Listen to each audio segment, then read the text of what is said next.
Hey, greetings, everyone. Steve Schlueter with Never Ending Referrals here to talk to you about, well, getting a quick start to 2025. And we're going to start today with pricing. And one of the fastest ways to get a quick start is price adjustments on the listings you already have that are in need of price adjustments.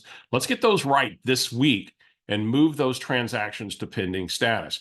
And also, maybe you started off New Year's working the expires, a ton of them in a lot of our markets on December 31st, January 1st. And if you were out there and you've got a couple of listing appointments coming up, obviously they expired because price was an issue. And let's look at maybe a little opportunity to get better at getting the right price. And how do I actually have the seller choose the right price that gets their home sold quicker? So we're going to start with a little thing called the Intelligent Seller's Guide to Pricing in part one. In our next installment, part two, we'll go over a price reduction tool. We're going to use this tool to get the price right. You could probably adapt it for the price adjustment as well. And yet let's start with getting it right the first time. And here we go. I'm going to go to my document camera.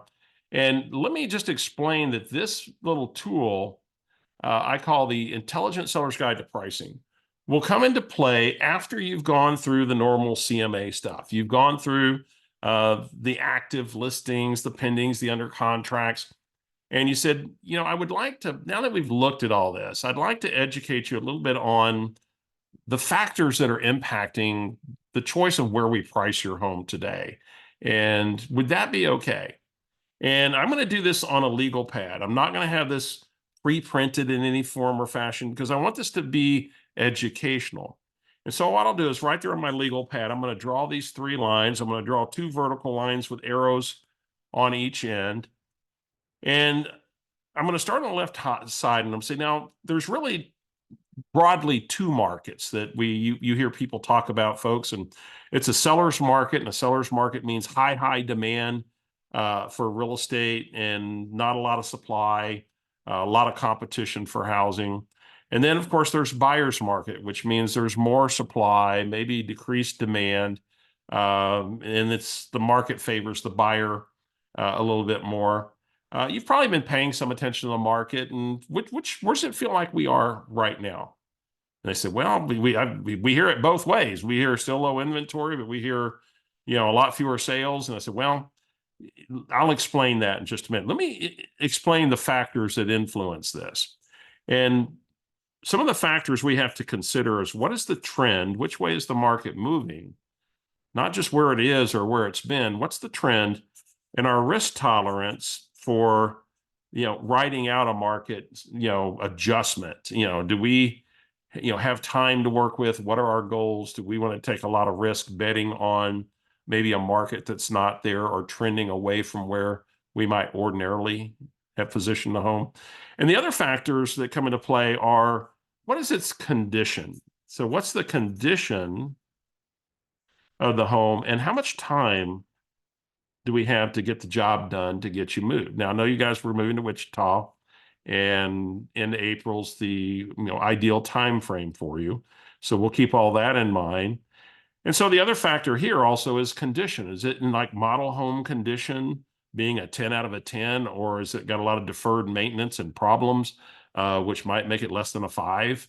If you were to just rate the condition of your home on a 1 to 10 scale, where would you put it?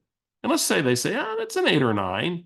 And I say, I would concur with that. It's absolutely in really good lived-in condition, well-maintained. And I would concur with that as well, being an 8. And so let's go back to everything we talked about today. And we said we looked at the various things, offerings that are out in the market. And I want you to know that there's three prices for every home.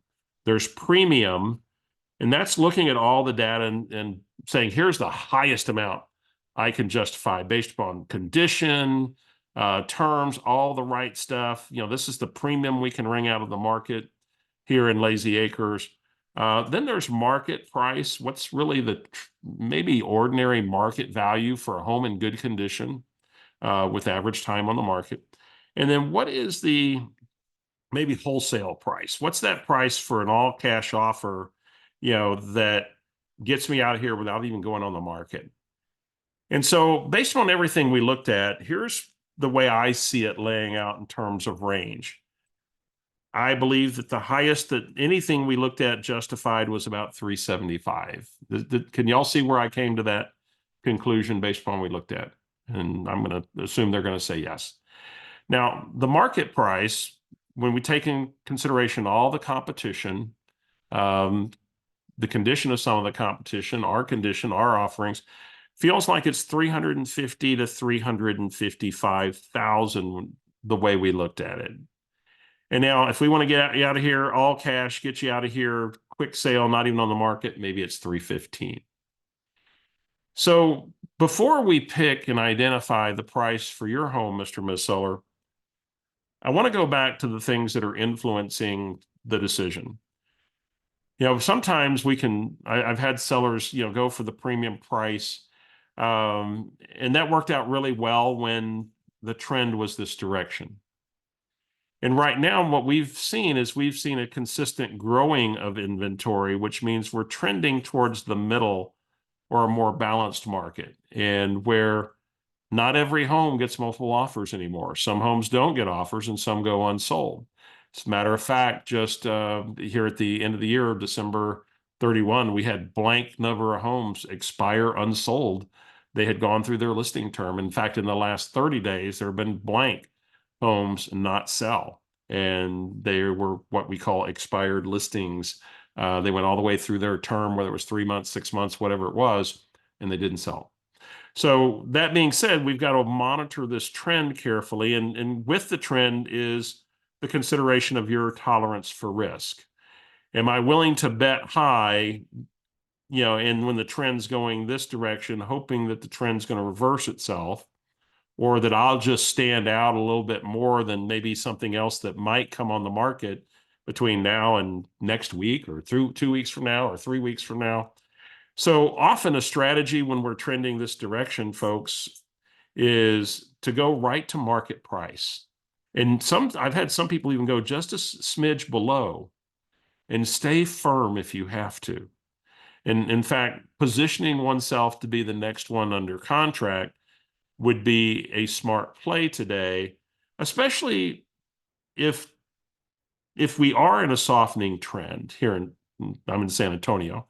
In San Antonio, time is not our friend. If that progression of the trend continues, time isn't my friend, because I just give more opportunity for the trend to go more towards middle, or even maybe more towards buyer's market, and maybe face this whole conversation of a price reduction and being behind the market and maybe not getting to Wichita by April.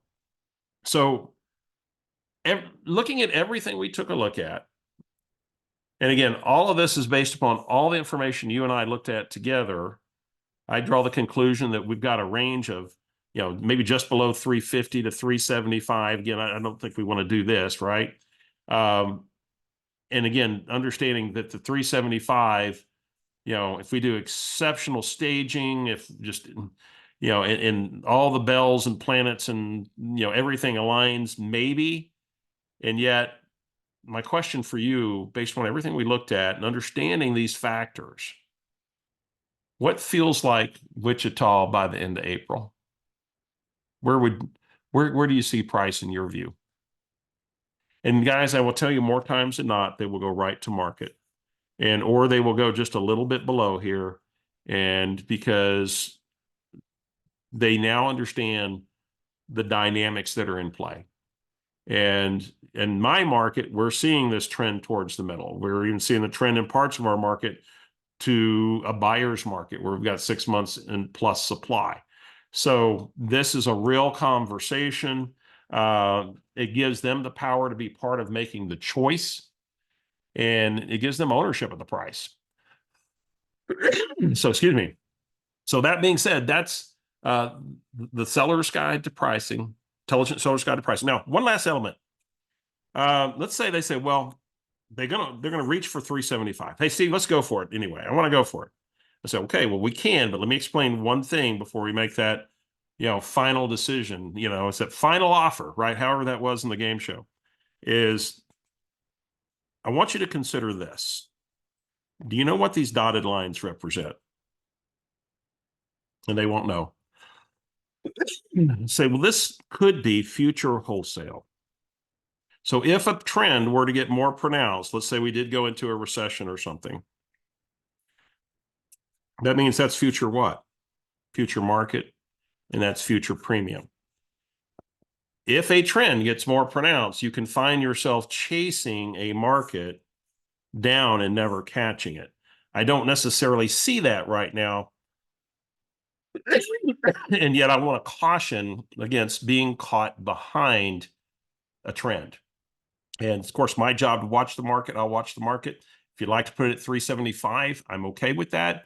Let's just be sure to, if that hasn't hit the mark in the first couple of weeks, that we maybe come back and reevaluate and maybe go ahead and make the move to 355 or so. How's that sound?